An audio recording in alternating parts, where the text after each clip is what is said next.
জনাব।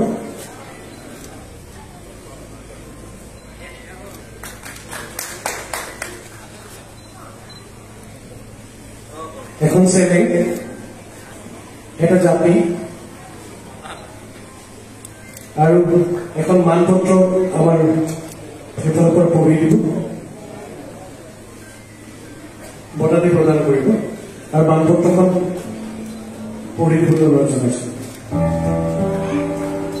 জন্মলগ্নৰ শুভাৰম্ভণি উপলক্ষে প্ৰয়াস বজালীৰ উদ্যোগত গীত, নৃত্য, নাট আৰু কবিতা লেখা প্ৰশস্তি পত্ৰ মহাৰাণী বঁটা 2025 প্ৰস্তুতি পৰামৰ্শ বিশিষ্ট অভিনেত্ৰী প্ৰযোজক আবাহন থিয়েটাৰ গুৱাহাটী অসম।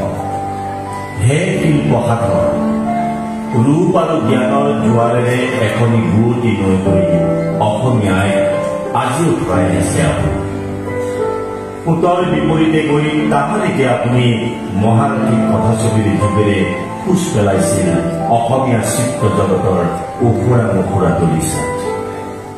অভিনয় আপোনাৰ খিৰে খিৰে তেজৰ কুঁহি কুঁহি। সৌষষ্ঠি কলাৰ প্ৰায়বোৰ কলাৰ লগতে আপোনাৰ আত্মিক সম্বন্ধ। কৃষ্টিৰ পথাৰত সৃষ্টিশীল মনোভাৱে অপুৰন্ত আশা আৰু সপোনক বুকুত সাৱটি আপোনাৰ অবিৰত যাত্ৰা। শৈশৱৰ পৰাই অভিনয় কৰি আপুনি ৰাণী হৈ জিলিকিছিল অসমৰ বিভিন্ন মঞ্চ। ভ্ৰাম্যমান মঞ্চলৈ আহি অক্লান্ত পৰিশ্ৰমৰ মাজেৰে প্ৰতিটো চৰিত্ৰকে পূৰ্ণ মাত্ৰা প্ৰদান কৰি তাহানি ৰাণীজনী আজি হৈ পৰিছে ভ্ৰাম্যমান মঞ্চ জগতৰ মহাৰাণী।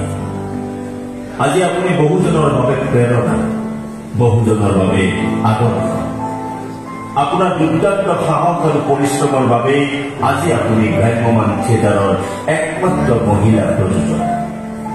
আপোনাৰ মায়াময় পৰশত মহিমামণ্ডিত আবাহন থিয়েটাৰে আৰু বেছি লহ কঢ়িয়া হৈ প্ৰতিজন নাট্যমতীক সুবাসিত কৰি তুলিছে।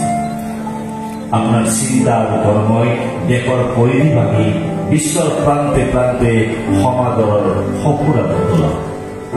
নেদেখাজনে আপোনাক ৰ'দৰ দৰে উজ্বলাই ৰাখক, তাৰেই আকুল প্ৰাৰ্থনা।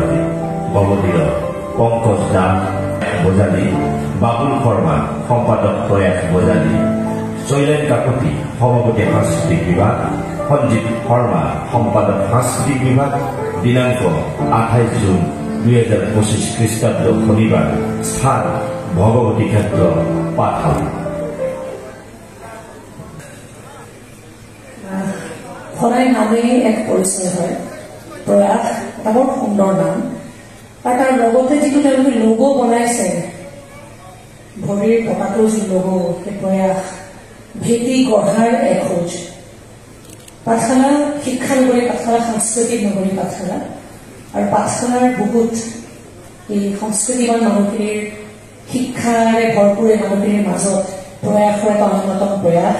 গীত, নৃত্য, নাটক, কবিতাৰ এক সুন্দৰ সন্ধিয়া আমাক আটাইকে উপহাৰ দিয়াৰ কাৰণে প্ৰয়াসক প্ৰথমে মই আন্তৰিক ধন্যবাদ জ্ঞাপন কৰিছো। আৰু তেওঁলোকৰ এই প্ৰথম খোজেই যাতে চিন হৈ থাকক চিৰ জীৱনৰ কাৰণে, অদূৰ সময়ৰ কাৰণে, তাৰ কাৰণে ভগৱানৰ ওচৰত প্ৰাৰ্থনা জনাইছো।